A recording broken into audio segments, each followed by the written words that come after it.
ಇಟಿ ಅಂತ ನಾನು ಗುಡ್ಲೇನ ಆವಾಗ ಅವ ಹೇಳಿದ್ನಂತ, ನನ್ನ ಮಗನ ಕೆಪಾಸಿಟಿನ ಅಟ್ಟ ಐತಿ ತಗೋರಿ ಅನ್ನಂತ. ನನ್ನ ಮಗಂದು ಕೆಪಾಸಿಟಿನ ಅಷ್ಟ ಐತ್ರಿ ಅಂದ್ಬಿಡ್ಲೇನ, ಅದು ಕೆಪಾಸಿಟಿ ಅಲ್ಲ ಕೆಪಾಸಿಟಿ, ಹೌದಲ್ಲ? ಅದು ಕೆಪಾಸಿಟಿ ಅಂದ ಅವರಪ್ಪ, ಮತ್ತು ಅವರಪ್ಪ ನೋಡ ಅವನು ಹಡ್ದಾನ. ಅವಾಗ ಅವರಿಬ್ಬರು ಮಾಸ್ತರ್ ಒಂದು ರೂಮ್ನ್ಯಾಗ ಹಾಕಿ ಅವ್ರ ಅಪ್ಪನ ಕರೆಸಿದ್ನಂತ. ಅವನು ಕರೆಸಿ, ಅಲ್ಲೋ ಯಜ್ಜ, ನಿನ್ನ ಮಗ ನೋಡಿದ್ರ ಕೆಪಾಸಿಟಿ ಅಂತನ, ನಿನ್ನ ಮಗ ನೋಡಿದ್ರ ಎಲೆಕ್ಟ್ರಿಸಿಟಿ ಅಂತ ನಾನು ಬಿಡ್ಲೆ. ಅವ್ರಪ್ಪ ಹೇಳಿದಂತ, ಅಜ್ಜ ಏನ್ ಮಾಡ್ತೀರಿ ಸರ, ನನ್ನ ಮಗ ಆತು ನನ್ನ ಮೊಮ್ಮಗ ಆತು ಇಬ್ರು ಇನ್ವರ್ ಕಿಟಿಗೆ ಹೋಗೇ ಇಲ್ಲ ಅಂತ ಹೇಳಿದಂತ. ಇನ್ವರ್ ಸಿಟಿ ಅನ್ಲಿಲ್ಲ ಅವ್ರ ಅಜ್ಜ, ಇನ್ವರ್ ಕಿಟಿ ಅಂದ. ಅವನು ಒಳಗೆ ಹಾಕಿರ್ಲಿ ಅಂದಂತ. ಅವನು ಮಾಸ್ತರ್ ಹಣೆ ಬರಕ್ ಅವ್ರಪ್ಪ ಬದುಕಿದ್ದ, ಆ ಅಜ್ಜನ ಮುತ್ತಜ್ಜ ಅಂತೀರಿ ನೋಡಿ ನೀವೆಲ್ಲ.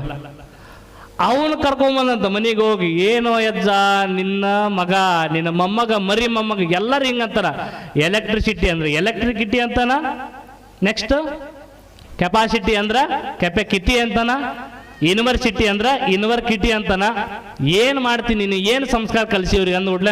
ಅವ ಮುತ್ತಜ್ಜನಂತ, ನೋಡ್ರಿ ಸರ ನನ್ನ ಮರಿ ಮೊಮ್ಮಗ ಕಿಟಿನರ ಅನ್ಲಿ, ನನ್ನ ಮೊಮ್ಮಗ ಕೆಪಾಸಿಟಿನರ ಅನ್ಲಿ, ನನ್ನ ಮಗ ಕಿಟಿನರ ಅನ್ಲಿ, ನೀವು ಮಾತ್ರ ಇದನ್ನ ಎಲ್ಲಿ ಪಬ್ಲಿಸಿಟಿ ಮಾಡಬೇಡ್ರಿ ಅಂತ ಹೇಳೋದಂತ.